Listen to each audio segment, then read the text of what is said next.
Hi guys, फिर से मैं आपके लिए लेकर आ गया हूँ न्यू बिजनेस आइडिया। ये बिजनेस आइडिया बहुत ही ज़्यादा आपके लिए अच्छा होने वाला है। अगर आप इसको जान के अप्लाई कर दे तो आप बहुत ही रुपए की अर्निंग कर सकते हैं। तो चलिए चलते हैं, स्टार्ट करते हैं इस वीडियो को।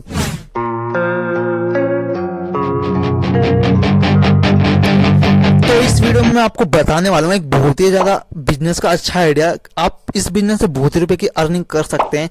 आप ऑनलाइन या फिर ऑफलाइन ट्यूशन पढ़ा के बहुत रुपए की अर्निंग कर सकते हैं। जैसा कि आप स्टूडेंट होंगे बचपन में, तो जब आप छोटे थे तो आपके पेरेंट्स आपको कुछ रुपए दे दिया करते थे और आपको ज़्यादा पैसों की कमी महसूस नहीं होती थी। लेकिन जैसे जैसे हम बड़े होते हैं तो फिर हमें पैसों की नीड हमारी बढ़ने लग जाती है। तो जैसा कि आप बचपन में तो आप ऐसे पढ़ के निकल जाते हैं, मगर आप 10th तक तो सभी पास हो जाते हैं और 10th से पहले किसी को भी पैसे की इतनी ज़्यादा इंपॉर्टेंट पता नहीं होती। जैसे आप 10th पास कर चुके हैं तो फिर आप 10th से पहले के बच्चों को टीचिंग देकर आप बहुत रुपए की अर्निंग कर सकते हैं। ये काम आप अपने घर से भी शुरू कर सकते हैं। आप अगर 10th तक के बच्चों को पढ़ा सकते हैं तो भी ठीक है, अगर 12th तक पढ़ा सकते हैं तो और भी ज़्यादा ठीक है।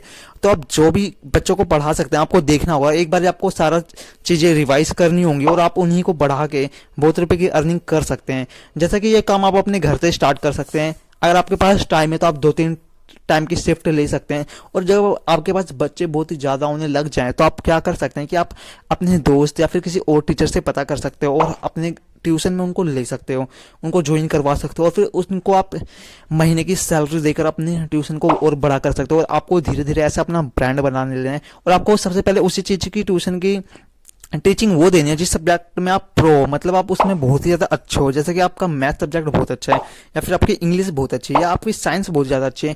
तो जो सब्जेक्ट आपका बहुत अच्छा होगा सबसे पहले स्टार्टिंग में आपको वही पढ़ाना है। ये नहीं कि आप कोई सा भी सब्जेक्ट पढ़ाने लग जाएं, आपको स्टार्टिंग में वही सब्जेक्ट पढ़ाना होगा जो आपको बहुत अच्छे से आता होगा। अब आप ये सोचेंगे कि बच्चे आएंगे कहाँ, आपको सबसे पहले पता करना होगा अपने अगल बगल में बच्चे जो भी आना की स्टार्ट कर सकते हैं। आपको ज़्यादा उनको स्टार्टिंग में आपको उनको बहुत ही अच्छे से पढ़ाना पड़ेगा। और अगर वो नहीं आते तो आप क्या कर सकते हो, आप कहीं पे भी जहाँ पे इंस्टीट्यूट हो अपनी प्रैक्टिस करके जाके इंस्टीट्यूट में कांटेक्ट कर सकते हो, वहाँ से आपके कांटेक्ट बन सकते हैं। तो इंस्टीट्यूट में भी आप जाके ये ट्यूशन पढ़ा सकते हो और जब आपके बहुत ही ज़्यादा अच्छे से बच्चों से रिलेशन हो जाए तो आप अपने इधर बुला के अपना ट्यूशन चला सकते हो और इसमें बहुत ही रुपए की अर्निंग हो सकती है। इसमें आपको ज़्यादा कुछ नहीं करना पड़ता, बस आपने जो चीज़ अभी तक पढ़ी आपको वो चीज़ें पढ़ानी पड़ती है और इससे आपकी रिवीजन होती रहती है। अगर आप बड़े एग्जाम को टारगेट करते हैं तो आपकी रिवीजन होती रहती है। मान लीजिए आप 10th तक के बच्चों को पढ़ाते हैं तो आप जैसा कि जानते हैं आगे आप किसी का भी एग्जाम दो, चाहे एसएससी या फिर यूपीएससी, 10th तक की मैथ और साइंस से सब चीज़ें आगे आती रहती हैं। या तो आपके लिए ये सब चीज़ें बहुत ज़्यादा काम आने वाली हैं। अगर आप ये ट्यूशन पढ़ाना चाहते हैं, अगर आप स्टूडेंट हैं तो आपके लिए बहुत ही रुपए की अर्निंग का सोर्स हो सकते हैं।